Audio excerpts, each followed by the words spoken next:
ബലാത്സംഗ കേസിൽ റാപ്പർ വേടൻ ചോദ്യം ചെയ്യലിന് ഹാജരായി. തൃക്കാക്കര പോലീസ് സ്റ്റേഷനിൽ രാവിലെ 9:30 ഹാജരായത്. ഹൈക്കോടതി വേടന് മുൻകൂർ ജാമ്യം അനുവദിച്ചിട്ടുള്ളതിനാൽ ചോദ്യം ചെയ്യലിന് ശേഷം അറസ്റ്റ് ചെയ്ത് ജാമ്യത്തിൽ വിട്ടയക്കും. ഇന്നും നാളെയും അന്വേഷണ ഉദ്യോഗസ്ഥന് മുന്നിൽ ഹാജരാകാനാണ് കോടതി നിർദ്ദേശം നൽകിയിരുന്നത്. അന്വേഷണ സംഘത്തോട് സഹകരിക്കുമെന്നും ചോദ്യം ചെയ്യലിന് ഹാജരാകേണ്ടത് തന്റെ കടമയാണെന്നും വേടൻ പ്രതികരിച്ചു. കേസിനെ കുറിച്ച് ഇപ്പം മിണ്ടാൻ പറ്റില്ല. കോടതിയിലെ പെൻഡിങ്ങിലുള്ള കേസല്ലേ, ഇപ്പൊ ഒന്നും മിണ്ടാൻ പറ്റില്ല. ഞാൻ എന്തായാലും അകത്ത് പോയിട്ട് സംസാരിച്ചിട്ട് വരാം.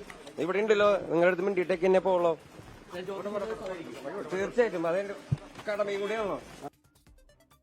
നിതിൻ അംബുജനുണ്ട് കൊച്ചിയിൽ നിന്ന് വിവരങ്ങളുമായി. നിതിൻ, രാവിലെ ചോദ്യം ചെയ്യലിന് ഹാജരാകുമ്പോൾ ചോദ്യം ചെയ്യലിന് ശേഷം പ്രതികരിക്കാമെന്നായിരുന്നു വേടൻ പറഞ്ഞത്. ഈ ചോദ്യം ചെയ്യൽ പൂർത്തിയായിട്ടില്ലേ ഇത്ര സമയമായിട്ടും?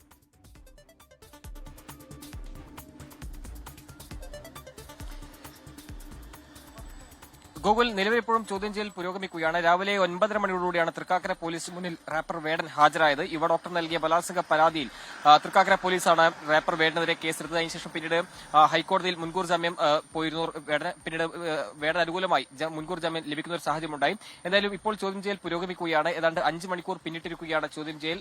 ഈ യുവതി നൽകിയ പരാതിയിൽ ചില പേരുകളൊക്കെ തന്നെ പരാമർശിച്ചിരുന്നു. ആ പേരുകളിൽ തന്നെ സാക്ഷിമൊഴികൾ ഒക്കെ പോലീസ് ഇതിനെ ശേഖരിച്ചിട്ടുണ്ട്. അതോടൊപ്പം തന്നെ ഈ അന്വേഷണത്തിന്റെ ഘട്ടത്തിൽ, തെളിവ് ശേഖരണ ഘട്ടത്തിൽ പോലീസ് റാപ്പർ വേടന്റെ ഫോൺ കസ്റ്റഡിയിലെടുത്തിരുന്നു. അതിൽ നിന്ന് ഫോറൻസിക് പരിശോധന ഫലമടക്കം വെച്ചുകൊണ്ടുള്ളൊരു ഈ കാര്യങ്ങളൊക്കെ നിരത്തിയുള്ള ചോദ്യം ചെയ്യലാണ് ഇപ്പോഴും പുരോഗമിക്കുന്നത്. ഏതാണ്ട് 5 മണിയോട് തന്നെ ചോദ്യം ചെയ്യൽ പൂർത്തിയാകുമെന്നാണ് മനസ്സിലാക്കാൻ സാധിക്കുന്നത്. അതിനുശേഷം വിശദമായൊരു പ്രതികരണം നമ്മൾ പ്രതീക്ഷിക്കുന്നുണ്ട്. എന്തായാലും കുറച്ച് കാര്യങ്ങൾ സംസാരിക്കാനുണ്ട് എന്ന് പറഞ്ഞുകൊണ്ടാണ് വേടൻ പോലീസ് സ്റ്റേഷനിലേക്ക് പോയത്. ഒരു 5 മണിയോട് തന്നെ ഈ ചോദ്യം ചെയ്യൽ പൂർത്തിയായാൽ അതിന്റെ പ്രതികരണം നമ്മൾ പ്രതീക്ഷിക്കുന്നുണ്ട്. ഇന്നും നാളെയുമായി ചോദ്യം ചെയ്യലിന് ഹാജരാകണം എന്നാണ് കോടതി നേരത്തെ വേടനോട് നിർദ്ദേശിച്ചത്. അത് പ്രകാരമാണ് ഇന്ന് രാവിലെ 10 മണിയോട് തന്നെ വേടൻ ഹാജരാകുകയും അതിനുശേഷം ഇപ്പോൾ ചോദ്യം ചെയ്യൽ നടപടിക്ക് വിധേയമാവുകയും ചെയ്തത്. എന്തായാലും 2021-നും 2023-നും ഇടയിൽ ഏതാണ്ട് 5 തവണകളായി യുവതിയെ ബലാത്സംഗം ചെയ്തു എന്നാണ് പരാതിയിൽ പറഞ്ഞിരിക്കുന്നത്. കൊച്ചിയിലും കോഴിക്കോടും വെച്ച് ഇത്തരത്തിൽ ബലാത്സംഗം ചെയ്തു. അതിൽ ഒരു തവണ ലഹരി നൽകി ബലാത്സംഗം ചെയ്തു. മാത്രമല്ല ഏതാണ്ട് 30,000 രൂപ ഈ യുവതിയിൽ നിന്ന് കൈപ്പറ്റിയെന്നും ഇത്തരത്തിൽ പരാതിയിൽ പറയുന്നു. ഇതടക്കമുള്ള കാര്യങ്ങളൊക്കെ തന്നെ വിശദമായി തന്നെ ചോദിച്ചറിയേണ്ടതുണ്ട്. അതുകൊണ്ട് തന്നെ വിശദമായ ഒരു ചോദ്യം ചെയ്യൽ നടപടികൾ ഇപ്പോഴും പുരോഗമിക്കുകയാണ്. ഏതാണ്ട് 5 മണിയോടെ തന്നെ ചോദ്യം ചെയ്യൽ പൂർത്തിയാകും. അതിനുശേഷം വേടന്റെ പ്രതികരണവും നമ്മൾ പ്രതീക്ഷിക്കുന്നുണ്ട്.